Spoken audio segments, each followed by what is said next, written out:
नमस्कार, स्वागत आहे तुम्हा सर्वांचं का आणि कसे या यूट्यूब चॅनलवरती. चॅनलवर नवीन असाल तर सबस्क्राईब करायला विसरू नका आणि हा व्हिडिओ आवडल्यास प्लीज एक लाईक नक्की करा आणि कमेंटमध्ये ओम नमः शिवाय लिहायला विसरू नका. चला तर मग व्हिडिओला सुरुवात करूयात. हिंदू धर्मात बेलपत्राचे खूप महत्त्व आहे. ते शिवलिंगावर अर्पण केले जाते आणि असे करणे सुद्धा खूप शुभ मानले जाते. बेलपत्राशिवाय भगवान शिवची उपासना अपूर्ण आहे असं म्हणतात.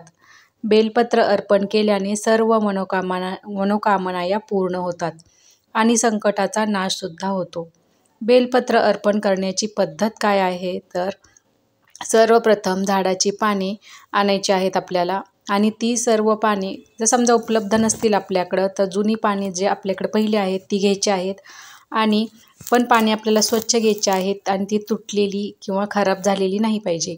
आणि त्यानंतर ती पाणी आपल्याला स्वच्छ धुवायची आहेत एका भांड्यात. त्यासाठी आपल्याला गाईचं दूध घ्यायचं आहे ज्यामध्ये ही पाणी ठेवायची आहेत आणि शिवलिंगाची पूजा केल्यानंतर दुधाच्या भांड्यातून ती पाणी आपल्याला बेलाची काढून घ्यायची. त्याच्यानंतर गंगाजलाने आपल्याला ती स्वच्छ करून प्रत्येक पानावर चंदनाने आपल्याला ओम तयार करायचा आहे किंवा ओम लिहायचा आहे आणि अत्तर शिंपडल्यानंतर सर्व बेलाची पाने ही शिवलिंगावर आपल्याला अर्पण करायची आहे आणि अर्पण करताना आपल्याला ओम नमः शिवाय या मंत्राचा उच्चार करायचा आहे.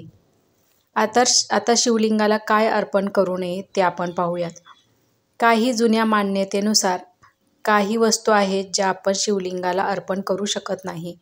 पहिलं म्हणजे शिवलिंगावर केतकीचे फूल अर्पण केल्यास त्यामुळे ते चांगले मानले जात नाही.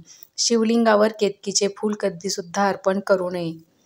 दुसरं म्हणजे शिवलिंगावर हळद अर्पण करू नये. हळद हे लक्ष्मीचे प्रतीक मानले जाते त्यामुळे शिवलिंगावर कधीही हळद अर्पण करू नये, ते वर्ज्य मानले गेले आहे.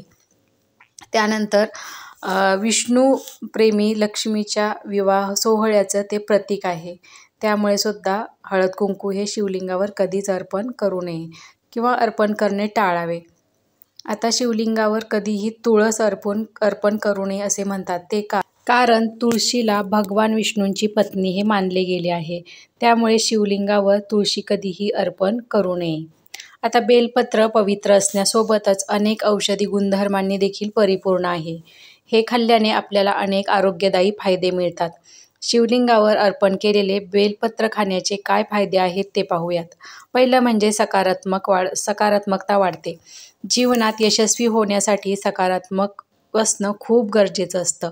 आपल्याला माहीत असेल नकारात्मक विचार माणसाला कधीही योग्य निर्णय घेऊ देत नाहीत. जर तुम्हाला सकारात्मकता वाढवायची असेल तर तुम्ही बेलपत्र खावे. त्यात अनेक औषधी गुणधर्म असतात जे आपली सकारात्मकता वाढवतात. दुसरं म्हणजे मानसिक फायदे. मानसिक लाभ मिळवण्यासाठी आणि तणाव, निद्रानाश, नैराश्य यापासून दूर राहण्यासाठी बेलपत्राचे सेवन अवश्य केले पाहिजे. यामुळे हे सर्व मानसिक विकार दूर होतात आणि मेंदूला फायदा होतो ज्यामुळे जीवनातील अनेक समस्या या दूर होतात. मानसिक शांती वाढवण्यासाठी तुम्ही बेलपत्रही खाऊ शकता. रक्तातील साखरेची पातळी म्हणजे जर मधुमेहाचे तुम्ही रुग्ण असाल तर तुमच्या रक्तातील साखरेची पातळी ही उच्च राहते. रक्तातील साखरेची पातळी नियंत्रित ठेवण्यासाठी बेलपत्र खूप उपयुक्त ठरते. सकाळी लवकर उठून तुम्ही शिवलिंगावर अर्पण केलेले बेलपत्र रोज रिकाम्या पोटी खाल्ल्यास मधुमेहापासून बऱ्याच अंशी आपल्याला आराम मिळतो. पुढचं म्हणजे शरीर थंड ठेवण्यासाठी. काही लोकांच्या शरीरात बघा खूप उष्णता असते तर ती उष्णता थंड करण्यासाठी म्हणजे जर तुमचे शरीर नेहमी गरम असेल किंवा तुमच्या शरीराचा स्वभावच खूप गरम असेल त्यामुळे अशा स्थितीत बेलपत्राचे सेवन नक्कीच करावे. याचे कारण असे की बेलपत्राचा कुलिंग इफेक्ट पडतो आपल्या शरीरावरती. हे आपल्या शरीराचे तापमान जे आहे ते नियंत्रित करते. सकाळी उठून शिवलिंगावर अर्पण केलेले बेलपत्र रिकाम्या पोटी खाल्ल्यास त्यामुळे तुमचे शरीर दिवसभर थंड राहते. एवढेच नाही तर तुम्हाला उष्णता खूपच कमी वाटते. उन्हाळ्यात बेलपत्र खाणे तर खूप फायदेशीर ठरते. पुढचा म्हणजे हृदय निरोगी ठेवण्यासाठी. हृदय हा आपल्या शरीराचा महत्त्वाचा भाग आहे किंवा महत्त्वाचा भाग मानला जातो त्यामुळे हृदय निरोगी ठेवणे कोणत्याही व्यक्तीसाठी खूप महत्त्वाचे असते. हृदय निरोगी ठेवण्यासाठी आणि हृदयाशी संबंधित विकारावर मात करण्यासाठी बेलपत्र अवश्य खावे. शिवलिंगावर अर्पण केलेले बेलपत्र सकाळी रिकाम्या पोटी खाल्ल्यास हृदयाशी संबंधित आजारापासून मुक्ती मिळते.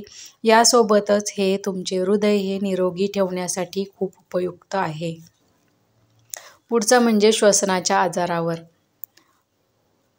या पानापासून जे तेल निघतं त्या तेलापासून दमा, सर्दी आणि श्वसनाच्या इतर समस्यासुद्धा दूर करण्यासाठी खूप फायदेशीर हे तेल मानले जाते.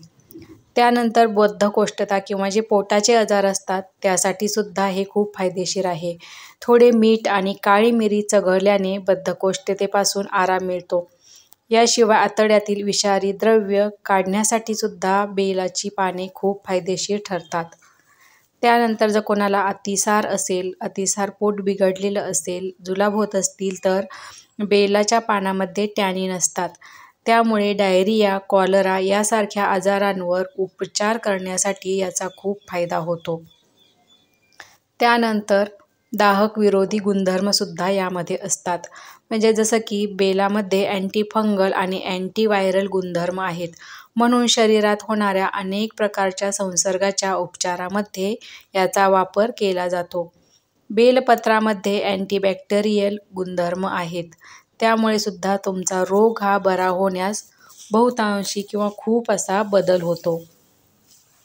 तर कसा वाटला हा व्हिडिओ कमेंट करून नक्की सांगा. तर अशा प्रकारे पिंडीवर अर्पण केलेले बेलपत्र जर आपण खाल्ले तर ते शरीराच्या दृष्टीने खूपच फायदेशीर असते. तर कसा वाटला हा व्हिडिओ कमेंट करून नक्की सांगा. चॅनलवर नवीन असाल तर सबस्क्राईब करायला विसरू नका आणि कमेंटमध्ये ओम नमः शिवाय लिहायला तर अजिबात विसरू नका. चला तर मग भेटूयात पुढच्या व्हिडिओमध्ये. ओम नमः शिवाय.